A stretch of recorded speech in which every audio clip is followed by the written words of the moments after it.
சொல்லுங்கம்மா, தனியா பேசணும்னு கூப்பிட்டீங்க. அம்மா, உன் அம்மா உங்ககிட்ட பேசாம தவிச்சுக்கிட்டு இருக்கிறது உனக்கு தெரியுமா இல்லையா? இப்படி அமைதியா இருந்தா என்ன அர்த்தம் புனிதா? நடந்த விஷயத்தெல்லாம் நீ கபிலன்கிட்ட சொல்லிடுவியோங்கிற பயத்துல உங்க அம்மாவுக்கு ஏதாவது ஆயிடுமோன்னு எனக்கு பயமா இருக்குமா. புனிதா, அம்மா சொல்றத கொஞ்சம் கேளுமா. என்ன மன்னிச்சிருங்கம்மா, என்னால நீங்க சொல்ற விஷயத்த கேட்க முடியாது. அம்மா, கபில உங்ககிட்ட நடந்துக்கிற விதத்தை வச்சு பார்க்கும்போது இங்க நடந்த விஷயத்த நீ இன்னும் மாப்பிள்ளை கிட்ட சொல்லலன்னு நினைக்கிறேன்.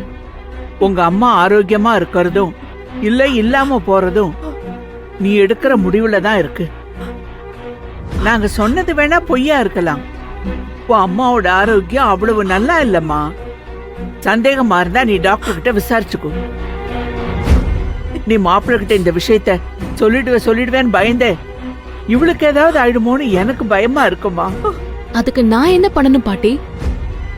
அம்மா நான் உங்க கூட இருக்கணும்னு நினைக்கிறாங்க, நீங்க உங்க பொண்ணு நல்லா இருக்கணும்னு நினைக்கிறீங்க.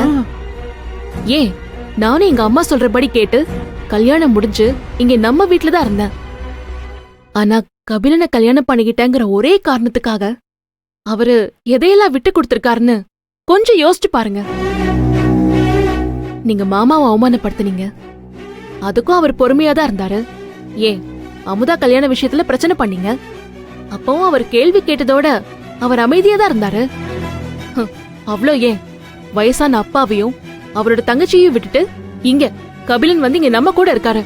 அதுக்கெல்லாம் என்ன காரணம்னு நினைக்கிறீங்க? சரி, அதையெல்லாம் விடுங்க. அவரு யாருக்காகவும் தன்மானத்தை விட்டு கொடுக்காதவரு. ஆனா அம்மாவுக்கு ஆபரேஷன் தெரிஞ்சதோ மறு வார்த்தை பேசாம அவர் நம்ம கூட வந்து இருக்கார்ல.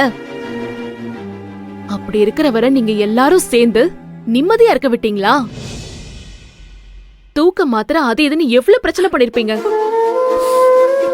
இது எல்லாத்துக்கும் நம்ம குடும்பத்துல இருக்கிற யாரோ ஒருத்தர் தான் காரணம்னு அவருக்கு நல்லாவே தெரியும்.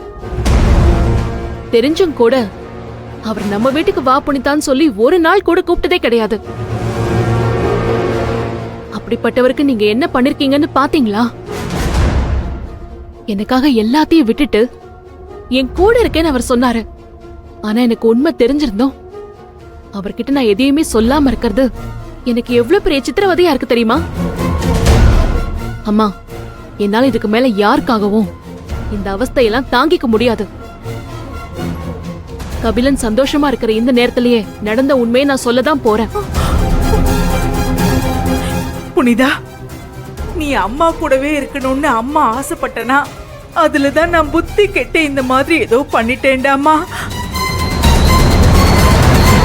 புனிதா, தயவு செஞ்சு ஒரே ஒரு விஷயம் கேட்டுக்கிறேன். எனக்காக மாப்பிள்ளை கிட்ட இதெல்லாம் சொல்லிடாதரா. இல்லம்மா, நான் அவர்கிட்ட இத சொல்லதான் போறேன். யாரு என்ன சொன்னாலும் சரி, நான் என் முடிவை மாத்திக்கிறதா இல்ல. நான் வரேன்.